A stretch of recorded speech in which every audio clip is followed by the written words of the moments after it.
Michelle. We just like to talk to you a little bit more about some scenarios that have been coming up and hopefully offer some ideas and how we as interpreters can handle some sometimes challenging or tough situations. So our first situation that we want to take a look at is scenario when essentially, bottom line, the interpreter is not wanted. So you've been arranged, you show up to the assignment, you're excited, you're prepared and ready to go, and we'll put this on the framework from the patient. The patient says, I don't need you here. Right. So we've tried to narrow down, we could talk about all of these things for probably hours. So what we wanted to offer you are 5 tips and tricks to navigate this type of situation.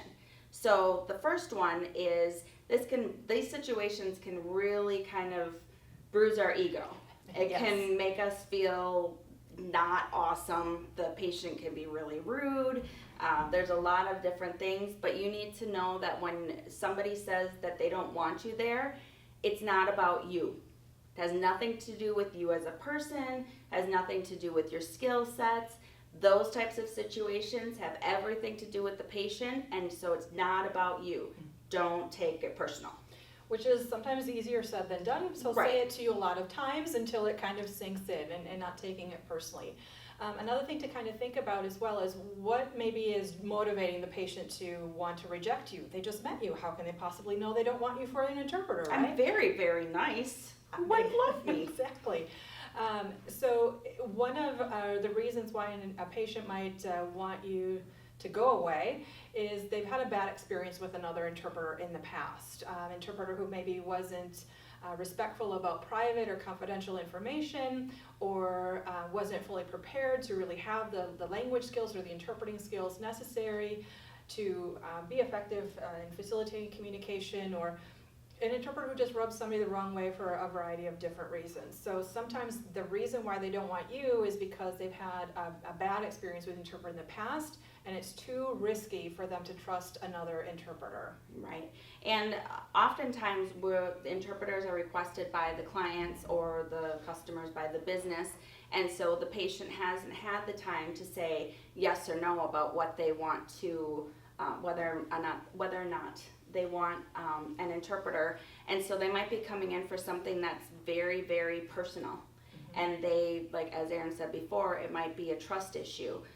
So it's really important to kind of keep in mind that too, that again, it doesn't have anything to do with you, but it could just be, I don't trust you, and people respond in very unique ways when they're uncertain. So. Sometimes as well, it might be true that the patient doesn't actually need an interpreter. Yeah.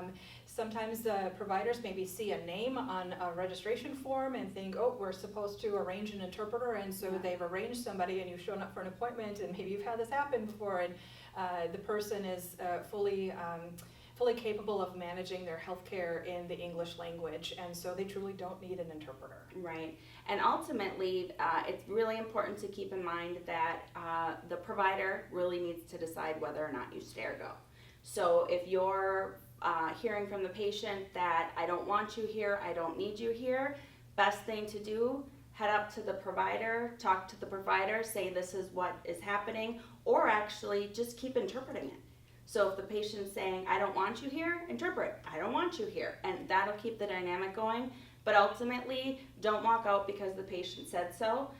Be sure to communicate with your paying customer and let them know what's going on. So hopefully that's a few helpful tips anyway to navigate this definitely stressful or challenging and sometimes ego-damaging situation. But dust off the bruised ego a little bit, and you'll survive just fine. Just keep in mind all the different times when you were wanted as the interpreter as well. So thanks for checking out this video. Feel free to join the conversation and share some insights or ideas that you've had on similar situations as well, and we'll continue the conversation. Yep, come on back for more tips and tricks. Have a great day, everybody. Take good care. See you next time. Bye-bye.